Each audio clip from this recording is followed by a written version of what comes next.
Channel that is English field.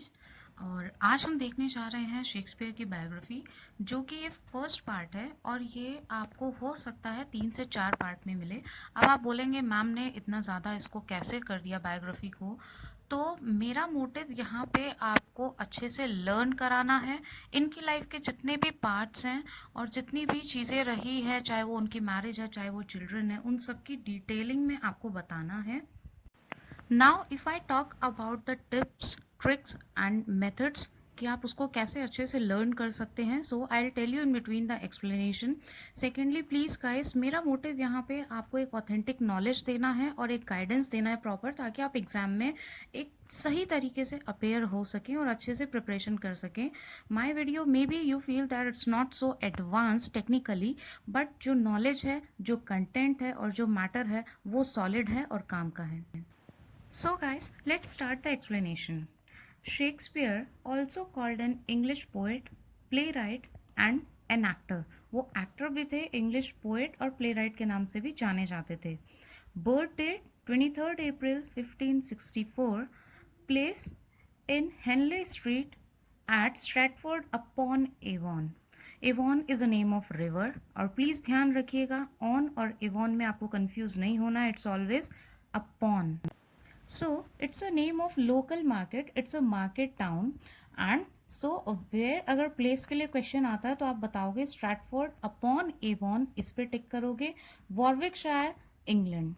Now when he died 23rd April 1616 at the age of 51, right?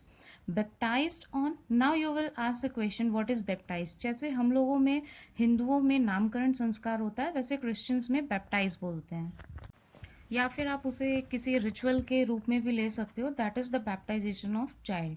So that date was 26 April 1564, Holy Trinity Church, Stratford upon Avon.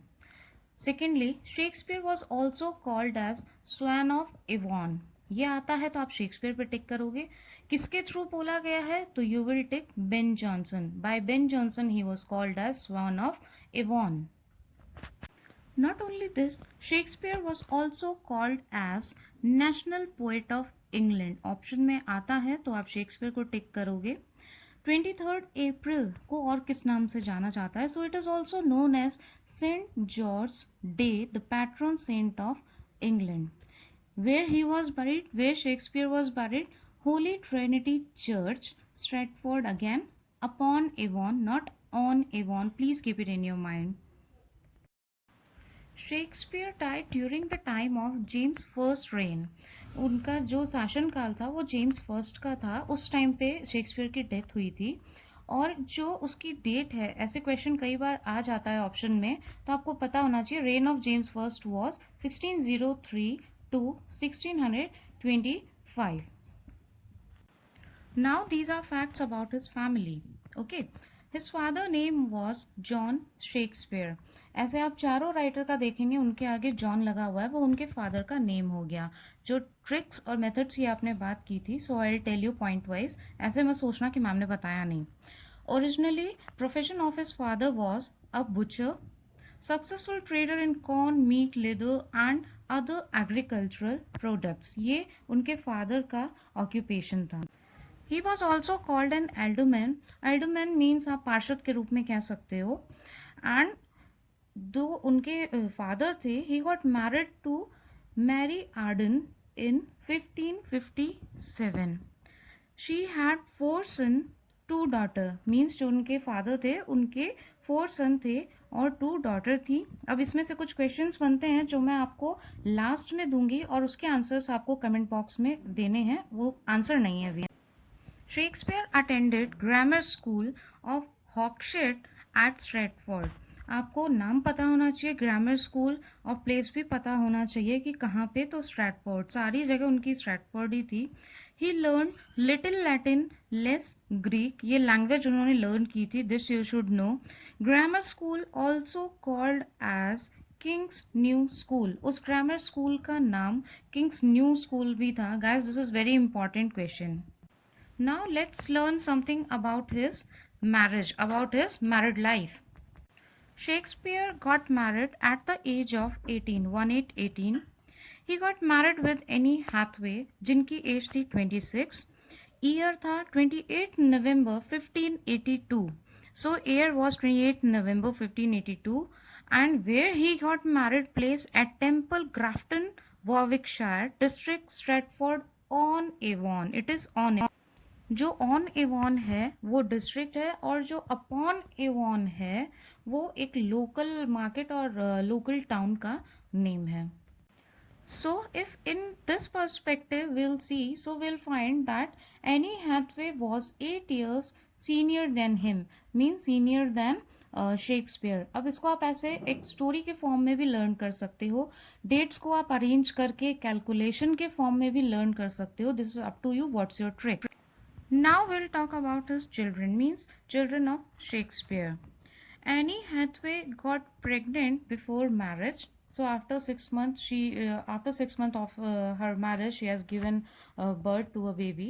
So this is a fact. Maybe it's not going to ask, but maybe you never know what kind of question is going to come. Eldest daughter Suzanne, baptized on 26th May 1583 at Stratford. Then she had two sons, means Shakespeare, तो he had twins born Hamlet and Judith. दो लोग थे, baptized on 2nd Feb 1585. But Hamlet died unfortunately at the age of 11. What was the date? On 11th August 1596. Judith और Suzanne की बाद में शादी भी हुई, and about all there marriage और किन से हुई, उनके ऑक्यूपेशन क्या थे और डेट्स क्या थी. So about all this we'll discuss in further videos, means whatever the next video will be of its next part of Shakespeare's biography. And please do comment if you like the video and you feel that this information is really beneficial for you. And secondly, आप जो method और tricks की अगर मैं बात करूं, जिस तरीके से मैंने पार्ट वाइज एक ही पार्ट को पार्ट में तोड़ा है, आप इस तरीके से उसको पार्ट वाइज में करके फिर अपने हैंडमेड नोट्स अगर बनाता. So guys, I'm telling you by my experience, it will benefit you a lot, means about his children, about his father, about his mother, about his wife. तो इस तरीके से आप एक अलग अलग पार्ट बना सकते हैं. कुछ लोगों की हैबिट होती है स्टोरी फॉर्म में उसको बनाना, तो आप उसको एक जनरल लाइफ से रिलेट करके एक स्टोरी के फॉर्म में भी बना सकते हैं. और अगर आप खाली फैक्ट्स के बेसिस पे चलेंगे तो maybe it will be difficult to learn. सिर्फ एक शेक्सपियर लर्न कर रहे हैं तो नहीं होगा, बट जब सब एक साथ आ जाएंगे you will find that you are getting confused somewhere, because I received many of the comments कि मैम क्या strategy रहे कि सारे writers के biographies और उनके facts अच्छे से याद रहें, because you have lot to learn in this TGT syllabus. तो this is the very good way. dates को आप एक जगह arrange कर सकते हैं calculate करके year की 2 साल बाद क्या हुआ, अच्छा इसकी date वो buried हुआ तो उसका time कितना था. तो इस तरीके से calculative way में भी आप dates को learn कर सकते हैं. It is up to you what is convenient for you. Now in last, I'll not force you to subscribe, like, share, but if you really think that this information is very beneficial for you, और आपको अगर मैं connect कर पा रही हूँ, आपको समझ में आ रहे हैं वीडियो, और अगर आपको इससे कुछ भी अच्छा मिल रहा है, तो प्लीज़ आप सब्सक्राइब कर लो ताकि आपको अच्छे नोटिफिकेशंस मिलते रहें और आप नए वीडियो देख पाओ. और बाकी सारा सिलेबस यहाँ चैनल पे कवर होगा. If you have any queries then you can comment in comment box. Thank you so much.